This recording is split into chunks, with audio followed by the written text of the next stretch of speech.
ఇక పార్లమెంటు సమావేశాలు వాడి వేడిగా అయితే కొనసాగుతున్నాయి. రాజ్యసభ సమావేశాలు లైవ్ లో చూద్దాం. आपने रिजर्वेशन के बारे में कुछ सोचा नहीं? आज आपको आतुरता हो रही है रिजर्वेशन की और आप बड़े चैंपियन बन रहे हैं। 22 साल आप बैठे रहे, आपने कुछ नहीं किया। फिर उसके बाद मंडल कमीशन आया। मंडल कमीशन कौन लेकर के आया? जनता पार्टी की सरकार लेकर के आई। मंडल कमीशन आप 1979 मंडल कमीशन 1 जनवरी मंडल कमीशन 1979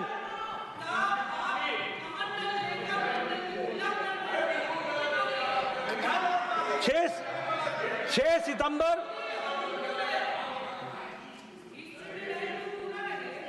और 6 सितंबर को राजीव गांधी जी ने मंडल कमीशन को तथ्यात्मक त्रुटियां का हवाला देते हुए, रिपोर्ट को अधूरा बताते हुए मंडल आयोग को क्रियान्वयन करने का विरोध किया।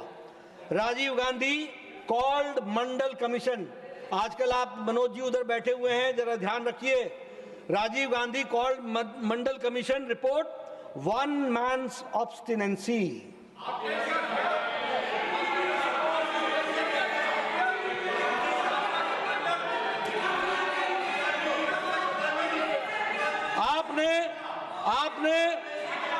आपने पिछड़ा वर्ग के साथ कितना अन्याय किया।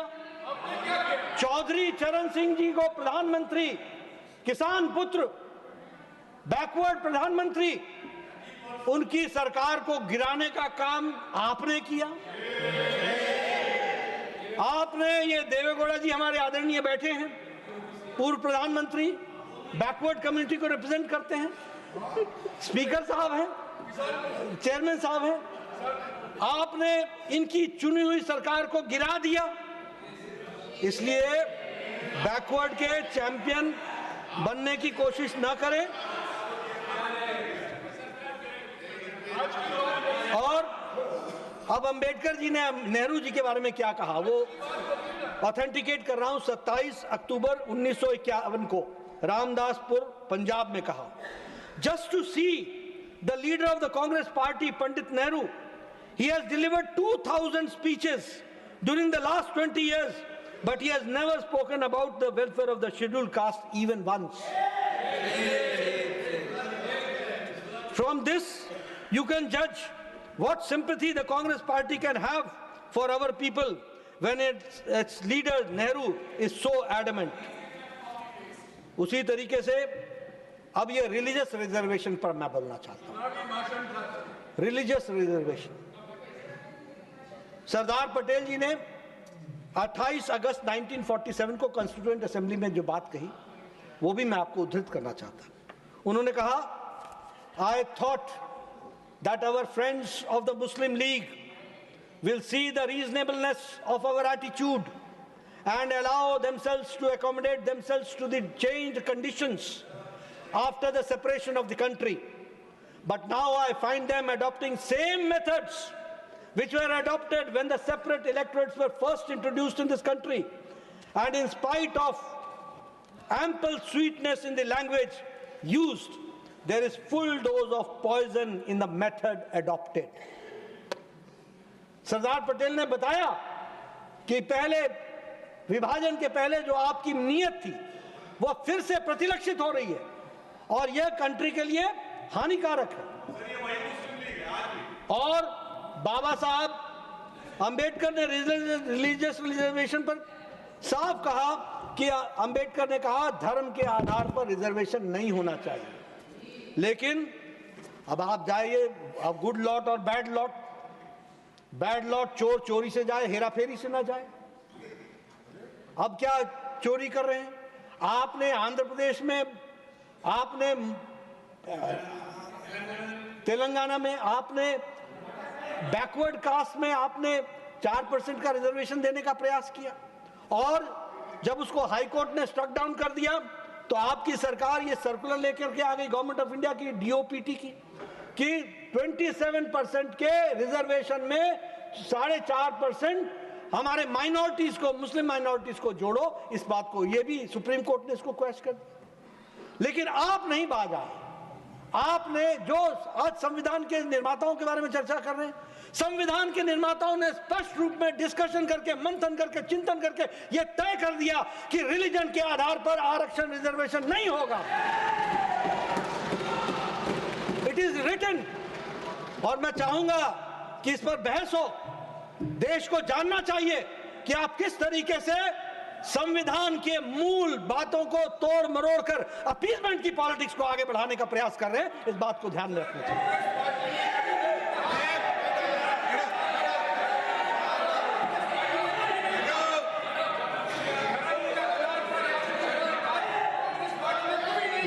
Not really. Nothing can go record.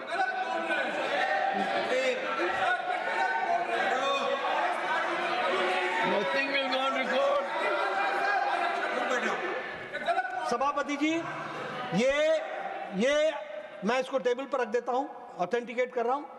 ये ministry of personnel public grievances and pensions, department of personal and training, office memorandum, subject reservation to other backward classes in civil posts and services of government of India, sub quota for minority committees. ये आपका circular है। Date, और date. ये circular Date. 22 दिसंबर 2011 और Late on the table Manmohan of Singh ji the की House. सरकार थी। मनमोहन सिंह की सरकार थी। ये पिछले, और ये सुप्रीम कोर्ट ने क्वेश्चन किया है, सुप्रीम कोर्ट ने रोक दिया है।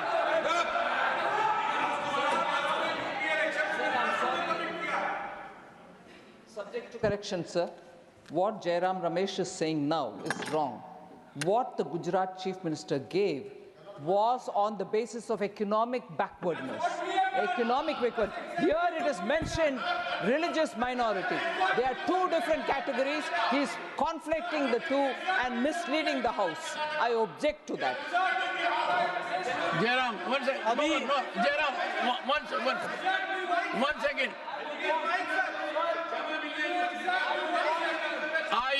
I give the floor to Jairam. Come on, what do you say? Take only one. धर्म के आधार पर हमने आरक्षण की बात कभी नहीं की है। हमने धर्म के आधार पर आरक्षण देने की बात कभी नहीं की है। जहां आरक्षण दिया गया है, जैसे कर्नाटक में, वो ओबीसी के आधार पर, socially and economically, educationally backward, धर्म के आधार पर नहीं। धर्म निर्मला सीतारमण जी, ये गलत बोल रहे हैं। Nirmala Sitharaman ji, yes. Sir, sorry, sir. He may come up with any number of clarification, but he is misleading the House on this point. Even Dr. Lakshman, who has headed the backward commission, he should speak about it. This is misleading the House. Dr. Lakshman. I object to that. संघीय ढांचा है, उसको खत्म करने के लिए संविधान संशोधन बिल लाए हैं।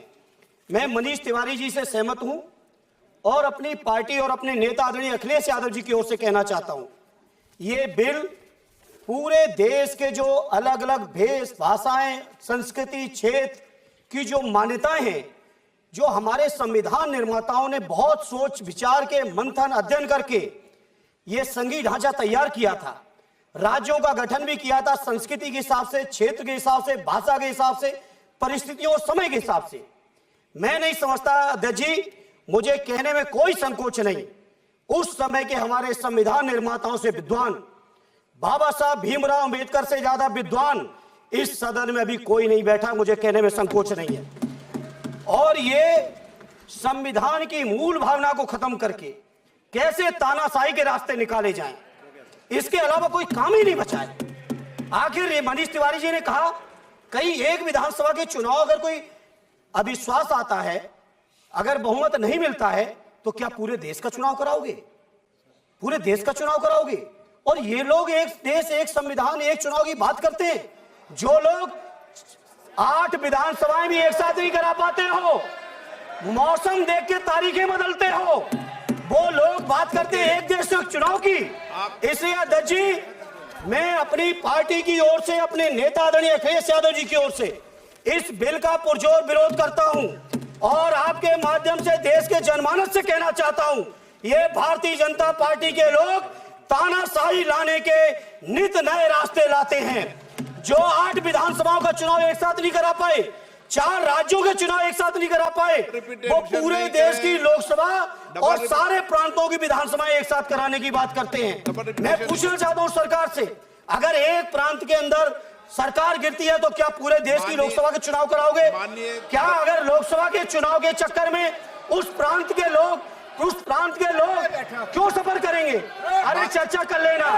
अरे कुछ नहीं बचा है, कुछ नहीं बचा है आपके पास। एले अध्यक्ष जी, सदन को थोड़ा सा सिस्टम में लाएं।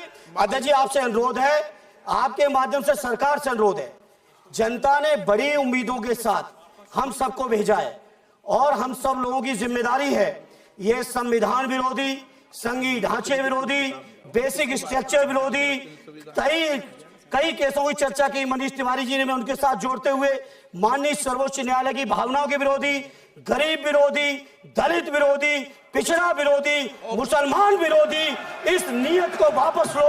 ये अध्यक्ष जी आपके माध्यम से मेरी आपसे प्रार्थना है। बहुत बहुत धन्यवाद। एक मिनट प्लीज। माननीय सदस्यगण, हम संसद के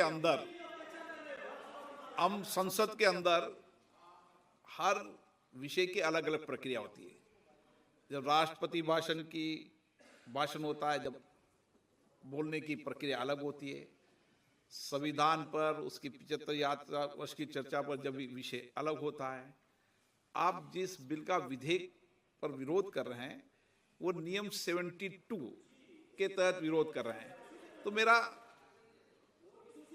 मेरा आप सबसे आग्रह है कि हम संसद की मर्यादा, परंपरा, उसकी चर्चा को उच्च कोटि की बनाए। तो नियमों के तहत 72 में के परिप्रेक्ष्य में आप एक मिनट प्लीज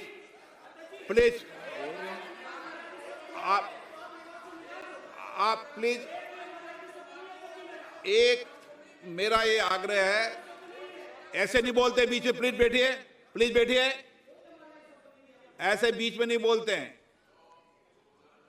मैंने इसलिए आपसे कहा कि मैंने किसी को नहीं कहा कि अमर्यादा बोली, मर्यादा बोली। मैंने कहा नियम 72 के तहत आप उस परिप्रेक्ष्य के अंदर बिल का विरोध करने का आपका अधिकार है, वह भी विधेयक की विधायी क्षमता, लेजिस्लेटिव कॉम्पिटेंस के विषय पर। लेकिन विषय गंभीर है, इसलिए मैं सभी मान्य सदस्यों आगे बोल रहा हूं, उस परिप्रेक्ष्य के अंदर वो अपनी बात को कहें, संविधान की मर्यादाओं के अनुरूप अपनी बात कहें। मैं सभी मान्य सदस्यों को पर्याप्त अवसर दूंगा, पर जब बिल पर डिटेल चर्चा होगी तब आप जो भाषा बोल रहे हैं वह बोलने का अधिकार रहेगा। ठीक है, सब सहमत इस बात से? आपको देंगे, आप दोनों में से तय कर लो कौन बोलेंगे। हाँ, आप दोनों तय कर लो पहले।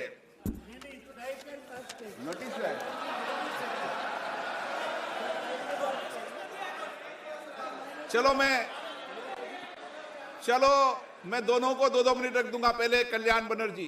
अंडर आवर कॉन्स्टिट्यूशनल स्कीम, जो हमारी संवैधानिक व्यवस्था है उसके तहत संविधान का जो मूल तत्व है उनको, उनके बीच में जो शब्द हैं उसमें से पढ़ा जाना चाहिए। ये जो प्रस्ताव आ रहा है ये हमारा जो मूलभूत सिद्धांत है उस पर हमला है। और कोई भी ऐसा अधिनियम या कोई भी विधेयक जो इस तरह का विधेयक लाया जाता है जो हमारे संविधान के मूल तत्व पर प्रहार करता है तो उसे स्वीकार नहीं किया जा सकता। अनुच्छेद 18 उसका 2 देखेंगे तो उसमें आप 83(2) को एक रखिए और यह 83(5) रखिए। दोनों को साथ में नहीं रखा जा सकता, दोनों एक दूसरे से मेल नहीं खाते हैं। महोदय, जो प्रस्तावित 82 का और उप अनुच्छेद 83 जो लाया गया है जिसमें कि जो विधानसभाएं हैं उनके कार्यकाल के बारे में बात की गई है कि उनका जो कार्यकाल होगा वो लोकसभा के साथ जोड़ दिया जाएगा। इसमें ऐसी बात नहीं है कि जब तक विश्वास पर्यंत किसी के वो चल सकता है। ये तो संविधान पे आधारित होना चाहिए। और जो लोगों के द्वारा जनादेश दिया जाता है, जो देश के लोगों के द्वारा जनादेश दिया जाता है, चाहे राज्यसभा, जो राज्य की विधानसभाएं हैं, वो इस सभा से जुड़ जाएगी, इस सभा के प्रसाद पर्यंत वो काम करेंगी। ये तो कैसे हो सकता है? इसे तो स्वीकार नहीं किया जा सकता।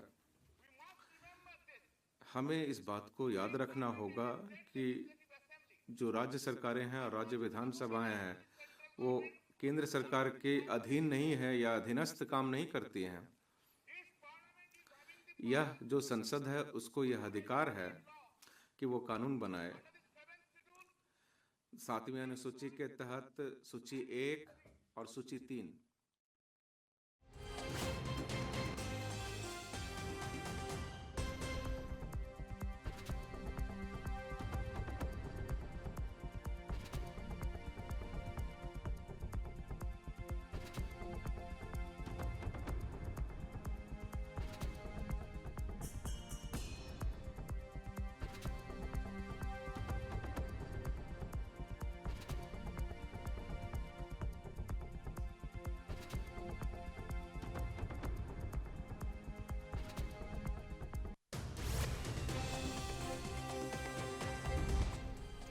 మొత్తంగా సభ ముందుకు జబిలీ ఎన్నికల బిల్ అయితే ప్రవేశపెట్టడం జరిగింది। ఈ బిల్లుకు సంబంధించి కేంద్ర మంత్రి అర్జున్ రామ్ మేఘవాల్ అయితే బిల్లును ఈ సభలో అయితే ప్రవేశపెట్టడం జరిగింది।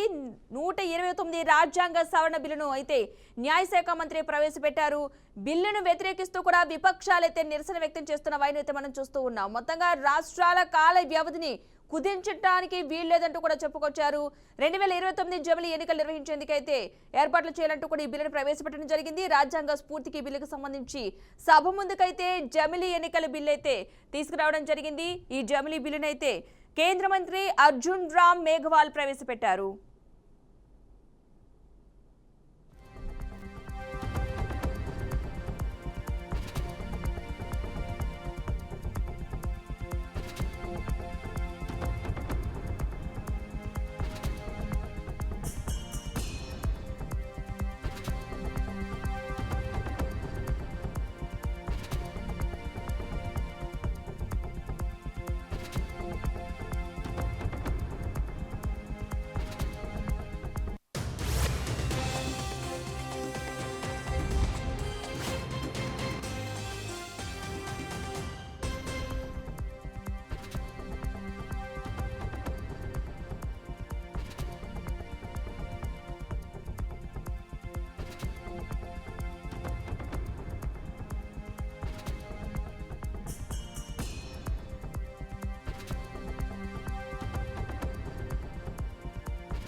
ఎట్టకేలకు లోక్సభలో జమిలీ ఎన్నికల బిల్లునైతే ప్రవేశపెట్టడం జరిగింది। ఈ బిల్లును కేంద్ర మంత్రి అర్జున్ రామ్ మేఘవాల్ అయితే జమిలీ బిల్లునైతే లోక్సభలో ప్రవేశపెట్టడం జరిగింది। 129 రాజ్యాంగ సవరణ బిల్లునైతే న్యాయశాఖ మంత్రి ప్రవేశపెట్టడం జరిగింది। బిల్లును వ్యతిరేకిస్తూ కూడా విపక్షాలైతే నిరసన అయితే వ్యక్తం చేశారు।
my language and my accent, people in every corner of India celebrated my rise. For them, it was a celebration of the potential and diversity of this nation. It is therefore, as Prime Minister, I found a great satisfaction in working for the neglected part of our nation. I was the first Prime Minister to spend 7 days in Northeast. The Standing Committee in its 79th report in 2015 has concluded that, I quote, gaining consensus of all the political parties may be difficult and holding simultaneous election may not be feasible. With this, I want to conclude, sir. At the same time, I request the government can take up the matter with JPC so that can be discussed there and bring back the bill to the House, sir. Thank you, sir. मैं सबको दूंगा समय, आप निश्चिंत रहे। श्री लाओ श्री कृष्णा सबको दूंगा समय, जिसका नोटिस नहीं उसको भी समय दूंगा। लाओ श्री कृष्ण सबको समय दूंगा। First you'll speak. No first नहीं, एक वन सिंगल। हाँ, आप डिसाइड कर लो। Sir, I rise today on behalf of the Telugu Desam Party to express our unwavering support for the NDA's One Nation, One Election bill.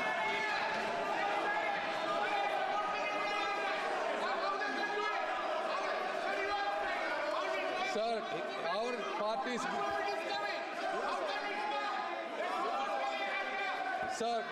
our party's guiding force, Sri Nara Chandrababu. एक minute rule 72 में है, लेकिन एक minute, हमने वक्त के समय भी सभी माननीय सदस्य, संसदीय कार्य मंत्री जी आप बोलिए ना कुछ। आपने अध्यक्ष महोदय जी, आपने शुरू में हाउस का सेंस लेकर के बहुत ही क्लियर शब्दों में आपने कहा कि पहले उसका उदाहरण भी आपने दिया और दो बिल्स को एक साथ क्लब करके चर्चा का समय एक साथ करेंगे, लेकिन उसका प्रेजेंटेशन अलग होगा। साथ साथ में ये भी कहा, क्योंकि नोटिस एक पार्टी से कई नोटिस आए हैं, किसी पार्टी से नहीं आया, लेकिन विषय गंभीर है, इसीलिए अध्यक्ष ने कहा कि सारे पॉलिटिकल पार्टी लीडर्स को, अध्यक्ष जी ने ऑलरेडी कहा सारे पॉलिटिकल पार्टी का लीडर्स को, फ्लोर लीडर्स को इसमें मत रखने का मौका देंगे, ये अध्यक्ष ने कहा है। और ऑल द फ्लोर लीडर्स मतलब सब पॉलिटिकल पार्टी, आप सिर्फ इस संसद को रिप्रेजेंट नहीं करते हैं, हर एक पॉलिटिकल पार्टी का रिप्रेजेंटेटिव है इसमें, सबको बोलने का मौका मिलना चाहिए।